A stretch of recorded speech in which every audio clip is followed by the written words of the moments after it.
ஆண்டவருடைய அன்பின் ஆழம், அகலம், உயரம், நீளம், அறிவுக்கு எட்டாத அன்பு. அவருடைய அன்பை நாம் என்றும் மறந்து போக வேண்டாம். எல்லா சூழ்நிலையிலும் நம்மை நேசிப்பதற்கு ஒரு தேவன் உண்டு. அவர் சொல்கிறார், மரித்தேன், ஆனாலும் இதோ சதா காலங்களிலும் உயிரோடு இருக்கிறேன்.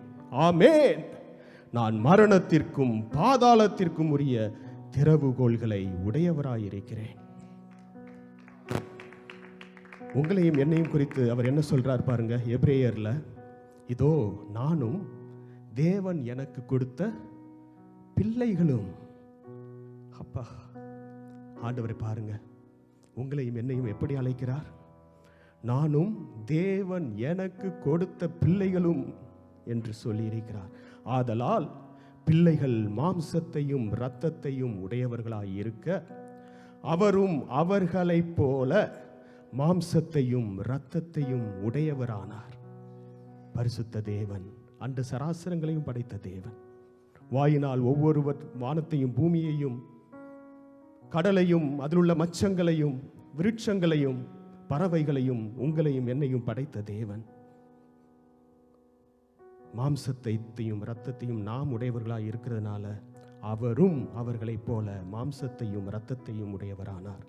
மரணத்துக்கு அதிகாரியாகிய பிசாசானவனை தமது மரணத்தினாலே அழிக்கும்படிக்கும், ஜீவ காலம் எல்லாம் மரண பயத்தினாலே அடிமைத்தனத்திற்கு உள்ளானவர்கள் யாவரையும் விடுதலை பண்ணும்படிக்கும் அப்படியானார் என்று வேதம் சொல்லுகிறது.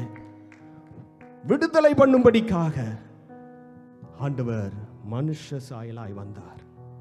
ஆதலால் அவர் தேவ தூதருக்கு உதவியாக கை கொடாமல் ஆபிரகாமின் சந்ததிக்கு உதவியாக கை கொடுத்தார் என்று வேதத்தில் வாசிக்கிறோம். உங்களுக்கும் எனக்கும் கை கொடுப்பதற்கு ஒரு தேவன் உண்டு. உதவி என்று தேவைப்படுகிற நேரத்தில் நான் கை கொடுக்கிறேன் என்று சொன்னவர்கள் கை கொடுக்க முடியாமல் போகலாம். அவர்களுடைய சூழ்நிலை எப்படிப்பட்டதோ இருந்ததோ அவர்களால் முடியாமல் போயிருக்கலாம். ஆனால் 24/7 நமக்கு பக்கத்தில் நம்மோடு இருப்பதற்கு நம்முடைய தேவன் உண்டு. அவர் சொல்லுகிறார், உனக்காக நான் மரித்தேன், ஆனால் சதா காலமும் உயிரோடு இருக்கிறேன். I am alive, நான் ஜீவிக்கிறேன். பாடுவோம், அவருடைய நாமத்தை உயர்த்துவோம். இந்த பாடல் அழைக்கிறது, சீயோனே நீ கெம்பீரி, ஆண்டவருடைய நாமத்தை ஸ்தோத்தரி என்று. நீங்களும் அவ்விதமாய் கம்பீரத்தோடு ஆண்டவரை ஸ்தோத்தரிப்போம், பாடுவோம்.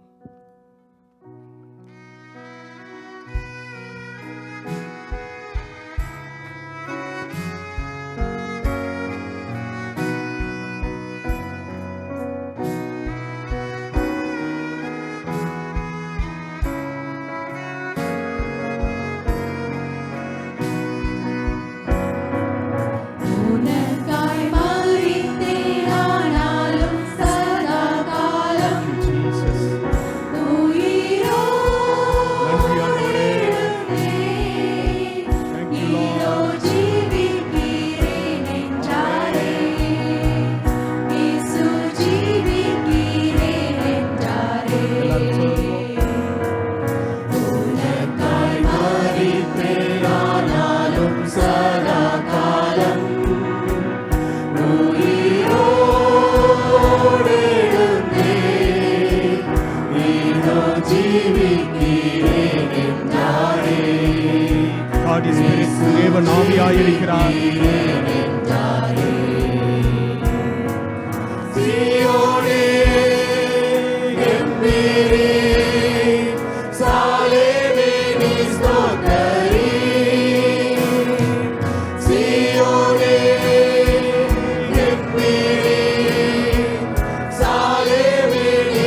உங்களையும் என்னையும் ஆண்டவர் தம்மட்டிலே சேர்த்துக் கொள்ளும்படியாய் அழைக்கிறார்.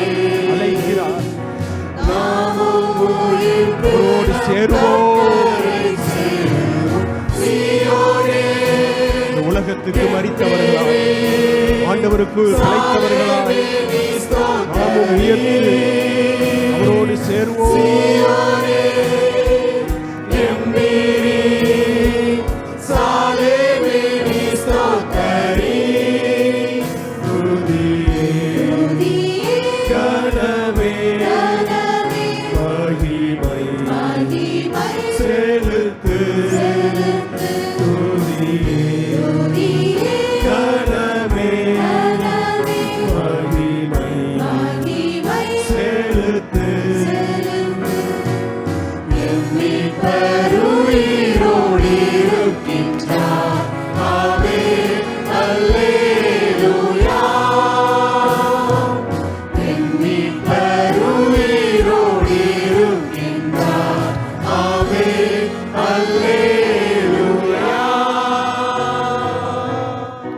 கம்பீர சத்தத்தோடு கரங்களை தட்டி ஆண்டவருக்கு நாம் நன்றி சொல்லலாம். உயிர்த்தெழுந்த தேவன்.